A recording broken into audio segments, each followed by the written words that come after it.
I think one of the interesting things there is in Acts, these are all conversations that are happening between believers and unbelievers, the ones that we've pointed to, right? There's this connection in the mind of Paul, in the mind of Peter, between all the things that we've highlighted, which Peter preached in Acts chapter 2, verse 38, which is why we keep pointing back to that.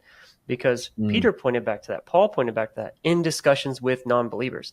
And I think that's important because you highlighted the point that the epistle to the Roman church was written to the church. It wasn't written to the unbelievers in Rome. People point to passages in Corinthians. Again, those are letters written to the church in Corinth, not to the unbelievers. And Paul is writing it to spirit-filled believers. The only way that you could be born again, pointing back to John 3. And this freaks people out who are not of our persuasion. When you connect Acts to John, that's where alarm bells go off because they know that they need to be born again. And when you say that being born again, as Jesus describes in John 3, is directly connected to what Peter preached in Acts 2, they're like, hey, hang on a second. I thought I was born again when I believed. And, yeah, right. Yeah. Yeah. I mean, and especially with that wind analogy, Jesus says, he says, you hear the sound. You can't tell where it came from or where it's going. So is everyone that is born of the Spirit. He didn't say, so are some. So are only those that can get to this point in their understanding. He says, so is everyone that is born of the Spirit. He says, there's a wind. You can't tell where it came from, where it goes. There's a sound. Well, it's so interesting on the day of Pentecost that this other tongues is happening, which, by the way, when Peter preaches that, he doesn't just point to the moment. He points to a prophecy.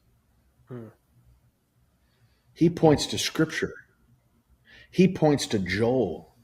He says, hey, guys, this isn't. And so for these people that want to say, well, that's just a unique experience. No.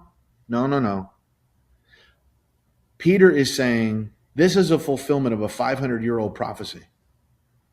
When the Lord said through Joel, I'm going to pour out my Spirit. This is why what I said earlier, going back to the Christian, to the historical Christianity versus the biblical Christianity, if we go back to the Bible, I feel really comfortable with myself if I can point to my experience and find it here. Yeah, so good. That's so good. You know what I mean? I'm in good company because Peter experienced it. Paul experienced it. John experienced it.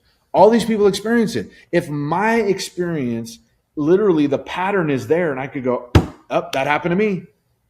But you want to tell me, oh no, that was for that now. Well, then what's the point of the Scripture? What authority does it have then? And what's lasting? Like, what goes beyond the apostles' age to us today, and what doesn't? Do we just rely on the interpreters of Scripture 200 and 300 years after, like church tradition would teach, or do we go back to the word that has been set aside and kept for us? Two of the qualifiers that mentioned, and we're going to wrap this up soon, but two of the qualifiers in John 3 and Acts 2, which you alluded to, are so important to this discussion because in John 3, Jesus says, and so is, you highlighted it, is everyone that is born of the Spirit. Everyone, not everyone in the age of the apostles. And then Peter, he says, this promise is to you, is to your children, and it's to all that are far off. This promise is for you, the promise that Peter preached in Acts 2. Well, look at what it says. Well, let me just reread that just a little bit there. For the promises unto you, to your children, and to all that are far off, even as many as the Lord our God shall call. It's Him calling. Yeah. So wait a minute, that transcends this era of time. It's alluding to the idea that there's going to be those that He will call, and when He calls them, and so on and so forth. No, absolutely, and I think, okay, so let's think about this.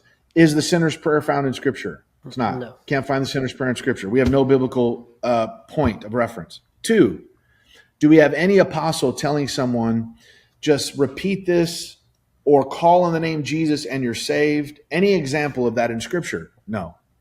If we go look at many of the things that are happening, for instance, going to churches now that say you don't need to be baptized, that's a work.